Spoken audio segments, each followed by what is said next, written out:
The popular social media personality Logan Paul is facing fresh questions over his cryptocurrency dealings, with ongoing concerns he may have profited by misleading fans. He has promoted cryptocurrencies to millions of followers online and appears to have caused prices in these investments to spike. And that's led to suggestions that he could have profited from sales of any tokens that he had held. I'm personally committing 1,000 ETH to this, which is about $1.3 million right now for players who want to get out. And then step 3. Logan Paul was inches away from becoming a billionaire, which has always been his main goal. All the scams you've seen from Logan Paul, from CryptoZoo to Prime Hydration, and a whole lot more, were all part of one purpose: to become a billionaire and hold the title of YouTube's first billionaire. Even though Mr. Beast has already taken that spot, Logan still chased it hard. You guys just say fuck it. The honest answer? When we both hit that B. I'm out this bitch when I hit that B. I'm out. And you're gonna see it unhinged, unfiltered. Yo, I can't wait, Jay. And you'll be surprised to know that if one guy hadn't come forward and called out Logan Paul, there was a big chance he could have already become a billionaire. That guy's name is Coffeezilla. In today's video, I'll break down how Coffeezilla destroyed all of Logan Paul's dreams, and how, because of that, the FBI is now looking into Logan Paul. Before I go into the full story, let's rewind to when Logan Paul's multi-million-dollar scam first got exposed. It all started with CryptoZoo. Logan Paul launched this project promising a fun, easy crypto game where users could buy eggs, hatch rare animals, and earn passive income. It was supposed to be the next big thing in blockchain gaming. He hyped it across his platforms, claiming it was his passion project. His fans believed him. Some invested a few $100s, others dropped tens of thousands. The total money raised, over $2.5 million, just from average people. CryptoZoo is a blockchain project that I created about a year, and it yields a rare hybrid animal. That animal then yields and collects a token the longer you hold it. But then the game never worked. Eggs didn't hatch. The website was broken. There were no real updates, and most of the money gone. People started asking questions, but Logan stayed silent for months. That's when Coffeezilla stepped in. This guy, known for exposing online frauds, made it his mission to uncover what really happened. He spent a whole year investigating, interviewing victims, digging into the blockchain, even talking to people who worked with Logan behind the scenes. How much did you guys make from CryptoZoo? I lost around $50,000 in CryptoZoo. I lost $40,000. And I lost around $15,000 US. I lost $25,000. And what he found was insane. Turns out, Logan's entire CryptoZoo team was filled with sketchy people. One guy was a convicted felon. Another had been involved in rug pulls before. There were leaked Discord chats and messages showing that Logan knew there were issues. He knew the developers were shady, but he still launched the project. Even worse, when the project collapsed and investors started panicking, Logan and his team just ghosted everyone. No refunds, no fixes, just pure silence. Coffeezilla put all of this in a 3-part YouTube series and dropped it like a bomb. The videos went viral instantly.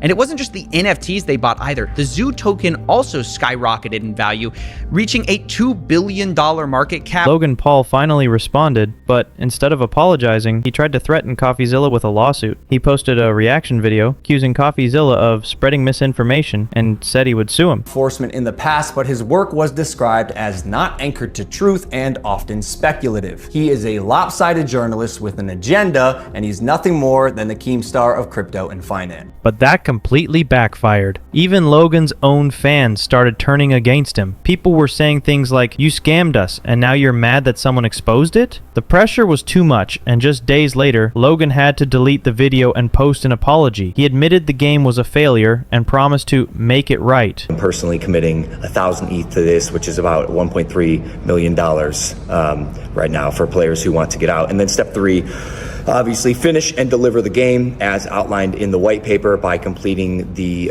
egg bridge from ETH to BSC. But here's the thing, he still hasn't fully refunded most people, and the CryptoZoo project still dead. Meanwhile, Coffeezilla's channel blew up. People started calling him the hero of YouTube, and this whole mess became one of the biggest creator scams in internet history. And it didn't stop there, because after the CryptoZoo mess, more people started digging into Logan Paul's other money-making schemes. His NFT projects were also shady. One called Dink Doink was literally a meme coin he promoted without telling fans he was behind it. Then came Prime Hydration, which was promoted as the ultimate drink, but now is being called out for fake marketing, bad ingredients, and lawsuits about false health claims. And quietly, the FBI started taking notice of all this activity. Now, Logan Paul is being watched closely by regulators, especially for the CryptoZoo disaster. Multiple victims are reportedly filing lawsuits, and legal experts believe a federal investigation could happen if enough financial fraud is proven. Represented by attorney Tom, multiple defendants have filed motions to dismiss the case, including Logan Paul himself. And so in the meantime, the court has stayed all discovery in all proceedings until they've decided on those motions. As for his dream of becoming a billionaire, it's basically crushed. Sponsors pulled back, his public image took a huge hit, and thanks to Coffeezilla, the mask finally came off. What was once YouTube's golden boy is now exposed as a man willing to scam his own fans just to chase billionaire status. And if Coffeezilla didn't come forward, Logan Paul might have already hit that $1 billion mark off the backs of innocent people. But now, his empire is shaking, and the internet is finally waking up. But if you really think about it, who were the ones actually scammed here? It wasn't millionaires or billionaires. No, it was mostly poor, hopeful people. People who barely had any money. They scraped together whatever little they had, just hoping to change their luck. And Logan Paul scammed them. He took advantage of their dreams. In this video from the Joe Rogan podcast with Coffeezilla, even Joe Rogan confronted this issue directly. They talked about how Logan didn't just mess up a business project, he betrayed people who trusted him. People who couldn't afford to lose what little they had. Last, and people are going to know, and it's going to be more difficult for the next person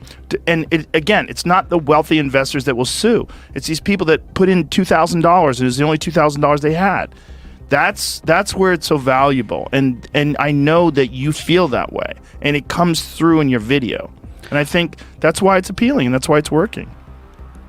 I really discovered early on that nobody cares about the numbers. The numbers are like the headline or whatever, but ultimately you can't make this stuff doesn't matter until you get people involved. But actually, what Logan Paul is facing now might be the curse of those people he scammed. That's why all his businesses are going down to the ground. And as the government and experts raise serious concerns about it, it doesn't look like Logan Paul will be able to survive without giving refunds soon or facing double the fines. Now, the government is also fully concerned about the situation. They're supposed to tell you if they get paid, how much they get paid, whether they own the tokens, whether they've made money on the tokens, whether they actually know something about the project. And we at the Securities and Exchange Commission have brought a number of cases in these areas over the years. And if you think Logan Paul still has his $200 million net worth and can just bounce back or win the lawsuit somehow, that idea is totally wrong. Right now, the hope of escaping the lawsuit is just a delusion for Logan Paul. Coffeezilla exposed all the evidence and there's nothing left for him to hide behind. Even the creator of Legal Bites has revealed more details about the case, making it clear that Logan is running out of options. Is this because Paul's lawyers looked at all of the arguments in the case law and everything else and realized, oh crap, this is about to lose hard and very publicly, and that this would all result in a massive Streisand effect? It's hard to tell from this vantage point, but I will say, having read the arguments on both sides, it did look to me like Coffeezilla was likely to win that argument. And that's where we find out what evidence Logan Paul is so afraid of. Specifically, we start seeing an open reference to some criminal investigations of Logan Paul specifically, and we see that Coffeezilla was in fact the whistle. And now even top-level lawyers are saying that Logan Paul is trying to use the same old excuse, claiming he was scammed by the developers and the team, and that he wasn't the main scammer. He even tried to attack Coffeezilla using that logic, but no one is buying it anymore. In this video, legal experts are clearly explaining how Logan Paul is in serious trouble and how that defense isn't going to work for him. They all seem to agree on the underlying facts that CryptoZoo was in fact a scam. The only difference is that Logan Paul is claiming that he was also a victim of bad developers as well, and Coffeezilla says that when you put your name on something and you run the whole project, the reputation is yours. Logan Paul doesn't like the implication, but you can't force your opinion onto tweet is factual. It seems accurate. Logan Paul has blocked Coffeezilla for years. He hasn't paid back all of his customers, so, you know, where's the lie? At this point, the entire scam empire built by Logan Paul is collapsing, and it looks like if more of his past or future shady projects get exposed, he's going to face even bigger consequences. His whole empire could be crushed, his popularity, his reputation, all completely destroyed and gone forever, just like CryptoZoo. What do you think? Will the words broke and homeless come before Logan Paul's name next, or will he somehow bounce back, this time with the truth?